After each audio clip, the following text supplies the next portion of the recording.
Leero ennaku z'omwezi 4 Novemba 2023. Nze Maseruka the Poet.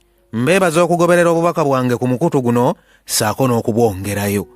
Neebaza Katonda abayisizza mu mwezi gwe twakubya amabega ate ne mbaagaliza Novemba naye ababeerere wa bibala. Guno gwe mulundi gwange ogw'omusanvu nga mbanjulira abamu ku bantu nga tusinziira ku mukutu guno abawagidde ekirowoozo ky'okusiima mukadde waffe Aloysius Matovu Joy ng'akyali mulamu olw'ettofaali lyagasse ku ggwanga lyaffe ng'ayita mu kuwandiika ebitabo munnakatemba omukuukuutivu okuyiiya n'okuzannya emizannyo egiyigiriza okutontoma n'okulwanirira eddembe ly'obuntu ng'ayita mu kuwandiika. Mukaweefube agenda okufundikirwa mu Desemba ng'addukanyizibwa ku mukutu gwange ogwa TikTok oguyitibwa Maseruka the Poet. Nnyongera okwebaza abantu bano wammanga abatuweereza obuwagizi. Owa 53. Muzzukulu wa Mugema Ssaalongo Sally Ronald onono ng'azaala babiri ssebo atuweereza emitwalo 2 nga mirongo tusiime mukadde waffe. Owa 54. Waliwo omutwalo ogwantuuseko ku ssimu wano nga gwajjidde mu mannya ga Mukisa Peter. Owa 55. Waliwo omukyala wano Viola Mutumba bambi atuweereza emitwalo 2 tusiime mukadde waffe. Maama Viola nga tweyanziza mukwano. Owa 56. Waliwo omutwalo mulambo oguntuuseeko wano nga gujjidde mu mannya ga Joan Namatovu. Owa 57.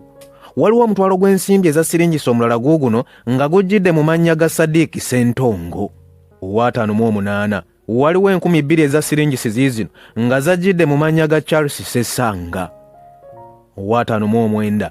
Omukyala Zuula Nakakaawa ng'awangalira Saudi Arabia naye ng'asibukadde kabusayi waffe eri mu Luweero atuweereza omutwalo gumu n'ekitundu tusiime mukadde waffe Aloysius Matovu Joy.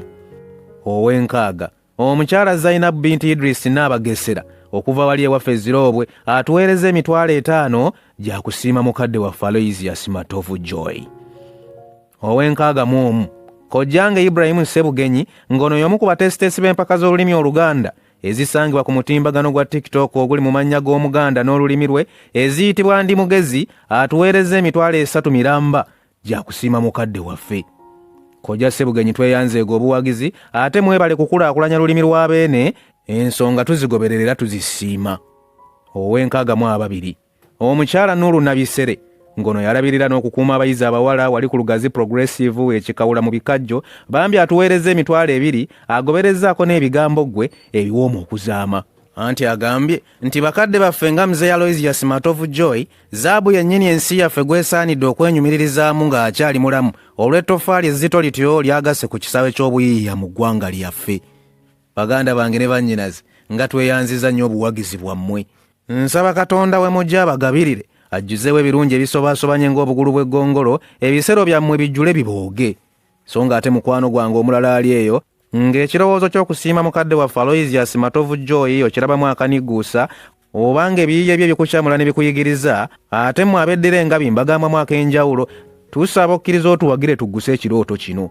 Ye nga ndyesunako erinnya lyo bwe ndiriteeka mu kitabo ky'ebyafaayo eky'abasiima abalamu kye ndi mu kubaga. Obuwagizi obw'engeri ng'eno buyise ku Airtel 0755 611 638 ng'eri mu mannya ga Nampijja Patricia oba MTN 0788 700 56 ng'eri mu mannya ga Kemigisha Florence. Naasanyuka mikwano nga nyanukuddwa. Katonda abanjagalire. Nze Maseruka the Poet.